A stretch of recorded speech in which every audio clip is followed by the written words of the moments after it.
What's up, YouTube? How's everyone doing this lovely Friday?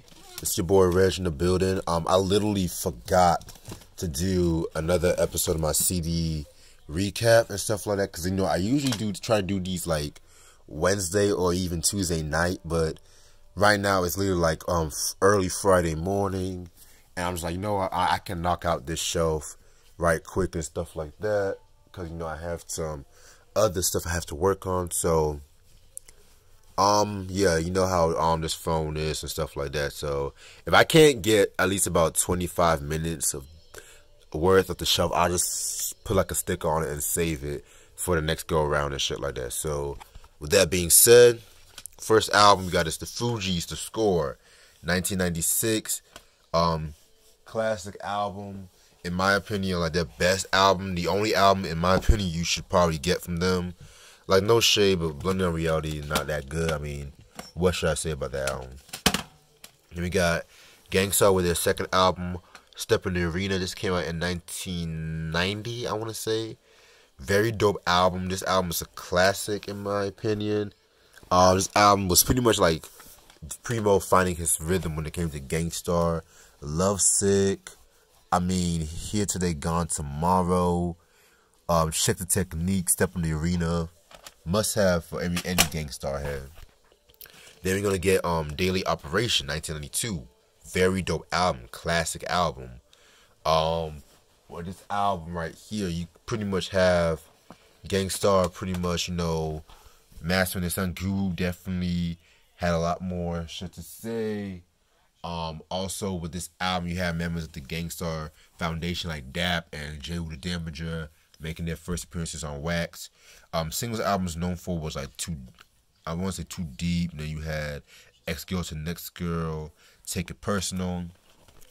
Yo, very dope album. 1994 we got Hard to Earn. Again, another classic album from Gang Starr and stuff like that. Yeah, this album to me was their darkest album in their discography. Like, you had songs like Mass Appeal. You had songs like Suckers Needs Bodyguards, which I never hear Gang Starr heads talk about Suckers Needs Bodyguards and stuff, because that one right there, very dope. Fuck Around, Lay Around, Coming for That Ass. I mean, I know a lot of fans these days like to consider that their best album, either that one or this one. Moment of Truth, 1998. Yeah, personally, this is like my favorite Gang Starr album. This came out after like a 4-year hiatus and stuff like that, because both Guru and Primo were working on different things. So they get back together. They have songs like My Steez, Robin Hood Theory, Work, My Advice to You. Like, very dope album. Then we're gonna have The Owners. This came out in 2003. This was the last album that they did when Guru was alive. Rest in peace of Guru. I still need to get my hands on one of the best yet. I know I'm slipping, but 2020 has been stressful. But yeah, singles I was known for, and he has songs like, damn, I gotta pull up the track list. Put Up or Shut Up, Nice Girl, Wrong Place. Love the track Who Got Guns with Fat Joe and M.O.P. That's Gang Starr. Motherfucking Marvin Gaye, What's Going On? This came out in 1971. Very dope album, influential album, legendary album. This came out, yeah, man, like, pretty much when it comes to this album, he pretty much was just, talking about the experience in the Vietnam War from his brother. Legendary album, like, songs like What's Going On. My personal favorite one, Save the Children. Very dope track right there, man. Like, Marvin at his best. Then we have the I Want You album. This came out in 1976. Very good album. Classic album, in my opinion. Dare I say, I kind of prefer this album to Let's Get It On and stuff like that. Yeah, I do have Let's Get It On. That's actually my dad's album. You know what I'm saying? But this album right here was a very dope one. This is when he was really heavy into Janice. My only gripe about this album, it had a bit too much interludes and instrumental jams and stuff like that, which kind of threw off the focus a little bit. But Since I Had You, I Want You. I mean, very dope album. We're gonna have the Ghetto Boys with the We Can't Be Stopped album. This came out in 1991. Very dope album. Very controversial album cover because everyone knows the story about how Bushwick Bill tried to commit suicide or try to get his wife to kill him and stuff like that. Well, not his wife, his girl. And while they were actually at the hospital, they actually filmed this nigga like in the hospital stuff right here. And Bushwick Bill, he pretty much said that he felt this bad about the album cover because he was going through like a traumatic experience and stuff like that. You have songs like My Mom Playing Tricks on Me, which legendary rap song. I'm Not a Gentleman, Chucky, Quickie, Trophy, one of my all-time favorites on this album. Yeah, very dope joint right here. Then Willie D left after that album. You came out with the Till Death Do Us Part. Till Death Do Us Part. You have Big Mike replacing Willie D. Very underrated album. I mean, the production was very dope. Scarface and Bushwick Bill, they definitely stepped their game up. Mike definitely did his thing. I mean, fucking Big Mike. I need to get my hands on the his first album and stuff like that. The what's the shit called? Something, I think it's called like Something Serious, I want to say. But yeah, very, very dope album. This album, Crooked Officer. And it's crazy because Big Mike originally was working with Death Row Records. And songs like Crooked Officer, I want to say Straight Gangsterism was like stuff that he was supposed to submit for Death Row and stuff. So that's kind of interesting and stuff, Then we gonna get into Grand Puba, Real to Real. Very dope album, very, very soulful and shit like that. Grand Puba's best album. 2000, I'm gonna be real with y'all. I did not even care for the 2000 album. I felt like it did not. I have to talk about the album. Let me just be real with you. But yeah, this album, 360, What Goes Around, the Real to Real, Back It Up. That's how we move it. A top 5 album when it came to 1992 hip hop and shit. I mean, Puba was definitely in his bag with this one. Then we have Al Green, Living for You, 1973. Very underrated album from Al Green. I mean, you have people always talking about, this Let's Get It On. Let's Stay Together. You have people talking about I'm Still in Love with You. But this album kind of goes under the radar. It came out the same year as Call Me. So you have songs like Living for You, the Unchained Melody, which I want to say that was the cover of the Righteous Brothers track. Let's Get Married. I mean, some of Al's best vocals are on his album and shit, Fucking Al Green, man. Then we have Guns N' Roses with Use Your Illusion 1. This came out in 1991. My personal opinion, my personal favorite album from the Use Your Illusion series. Use Your Illusion 2, I liked Use Your Illusion 2, but this one kind of stuck more to the hard rock of things. I mean, they were just angry with this fucking album and stuff like that. Yeah, songs like their cover of Paul McCartney and Wings' Live and Let Die, which I prefer that over the original. Sorry, Paul, but November Rain, The Garden, love that track, The Garden. Back Off, Bitch. I mean, this is a very, very dope album. Probably my second favorite album from them too. And then got the Use Your Illusion 2, which, yeah, I don't have the cover, but it's pretty much the same cover, but it's blue. This one was another dope album and stuff. This came out the same year and day of the Use Your Illusion 1. This album kind of focused more like progressive rock, a lot more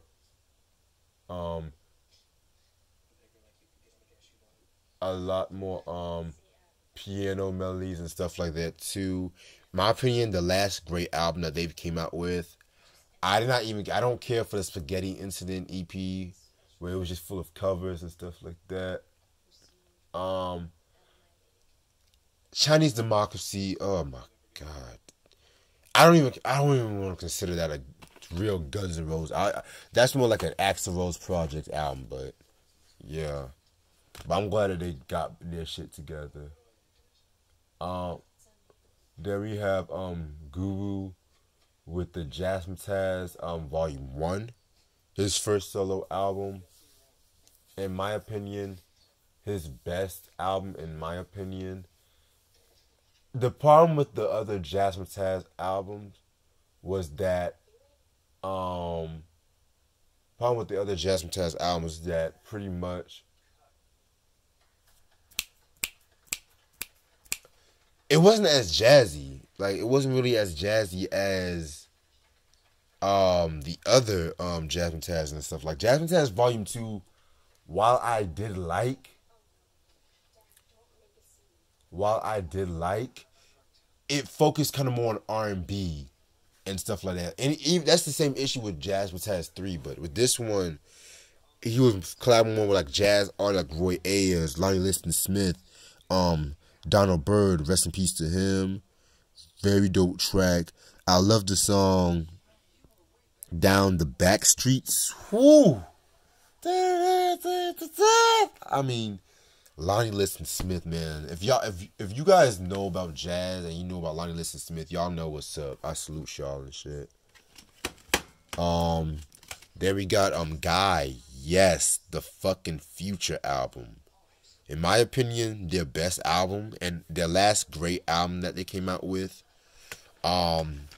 This came out kind of at a crazy time because they had a little incident with New Edition on tour, and then they were having issues with their label and their manager because allegedly I think their manager took some money from them and stuff like that. Which, yeah, man. Excuse me, I'm fixing out my Kangols hats and all that shit. You know what I'm saying? But yeah.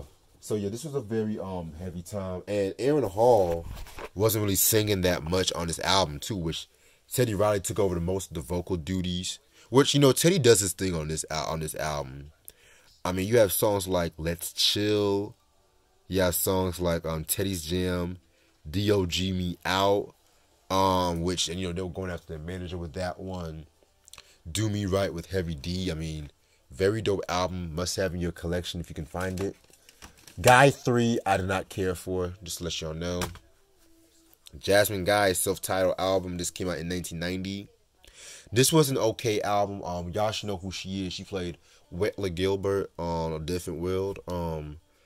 You know, pretty much, you know, one of the all-time greatest sitcoms of all time, in my personal opinion. This album was fully produced by Full Force. This was an okay album. It's better than the Tisha Campbell album. I'll give you what. It's not the perfect album, but you know, Jasmine definitely had a voice. You know, he has songs like Another Like My Lover, Try Me. I mean, you know, if you like New Jack Swing, R&B in the early 90s, this album will be good for y'all. Then you got motherfucking Genius Jizzle with his second studio album, Liquid Swords. Yes, I do say second because his first album is actually called Words with the Genius, which that album, I need to get my hands on that collection. Believe it or not, I don't even think I've heard that Words from Genius. I don't even think. I've heard bits and pieces of it. But yeah, I need to get that album. This album right here, my personal favorite Wu solo album. I know everyone loves Only Built for My Cuban Links, what I do love. But this one, it had more of like it had a philosophical rock edge to it. And the thing about this album cover was the album, like the track listing, it didn't really have all the tracks in order. It just has like all the tracks sprinkled out in this paragraph and stuff, you know. Yeah, songs like Living in the World Today. I love those horns on that one. Gold, Fourth Chamber. Very dope album. Must have in your collection. This is just the Genius album. And then we have Beneath the Surface, which very disappointing album. I always go to sleep when I listen to this album. It's pretty much like the cure for insomnia, in my opinion. And I hate to say it when it comes to Jesus. albums and stuff like that because GZA is pretty much one of my favorite Wu members. But like the albums I would recommend definitely the Liquid Swords and hell even the Pro Tools album from '08.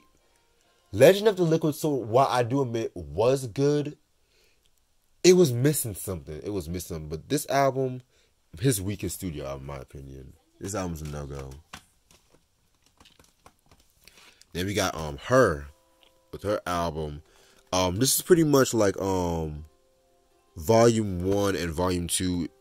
Her mixtapes putting together in an album. Very, very cool shit. I definitely like her. Her music is definitely dope and stuff like that. Kind of prefer some of her older stuff. I need to really check more into her newer stuff, but still. Focus. I remember when that song came out too. That was like a big song at that time. Best part with Daniel Caesar, very dope. Damn, the glare on this camera is saying something. Pigment. Yeah, man, I definitely want to talk about this album one day. And then we got Mr. Aaron Hall himself with his solo debut. I want to say this is just called The Truth. Very good album in my opinion. His best album in my opinion. With this album right here, this came out 2 years after Guy kind of like took a little break and some shit like that. He had the song Don't Be Afraid off the Juice soundtrack, which I'm going to be quite honest with you. When he did a remix for this album, I did not like the remix. I just feel like if he was going to do a remix, he should have like released it like in 90. Cause I felt like the remix did not really fit and stuff like that. Very dope album. I love songs like Do Anything. Everyone knows I Miss You. Everyone knows that track. So yeah, this was a very dope album and stuff. Give me one quick sec. I want to turn off this light right quick. I just want to prefer the blue light.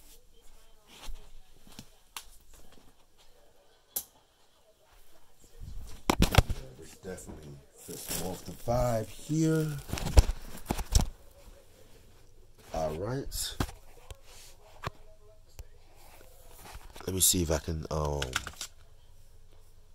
yeah, okay, then we got Anthony Hamilton's with his album. I want to say it's the What I'm Feeling album. Yeah, I can't really see that. I thought I could see it, but fuck it. Yeah, this album came out in 2016, excuse me.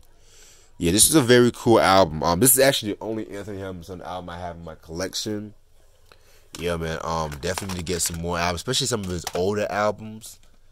He has songs like Save Me, What I'm Feeling with the Hemtones, Never Letting Go. Very nice album from Anthony Hamilton and shit. Yeah, man. North Carolina, stand up. Then we got Heather B with the Taking Mine album. Very dope album. Heather B, y'all should know her from The Real World. Y'all should know her from her affiliation with the Boogie Down Productions. This album came out in '96. If she was known for the song All Glocks Down, very dope track. This whole album is sick. Like, you got My Kind of Nigga with M.O.P. Taking Mine. Like, Kenny Parker and the Beat Miners definitely did a thing. Like, no one talks about Kenny Parker. Like, both Kenny Parker and even KRS-One when it comes to, like, production and whatnot, too. But then we're going to get into the Jimi Hendrix Experience. Yeah, I got 19 minutes on this. I got to hurry up with this one. This came out in 1967, the Are You Experience. Very dope album. This album's a classic. You have songs like Foxy Lady, Third Stone from the Sun, Hey Joe. This pretty much took rock by a storm in '67. Then you're going to get the Electric Ladyland. This came out in '68. Very dope album. This is the last album that Jimi Hendrix Experience came out with. The original cover has like some naked girls and whatnot.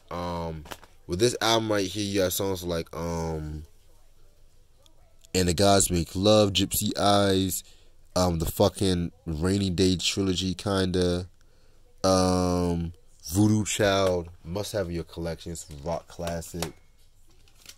Lauryn Hill, Miseducation of Lauryn Hill, dope album, classic album, her first album and stuff like that. And as of now, technically her only studio album. You have songs like X Factor. You have songs like Superstar. I Used to Love Him. Very, very dope album. I love it. Then we're gonna get into Whitney Houston, I'm Your Baby Tonight. Classic album, in my opinion, her best album.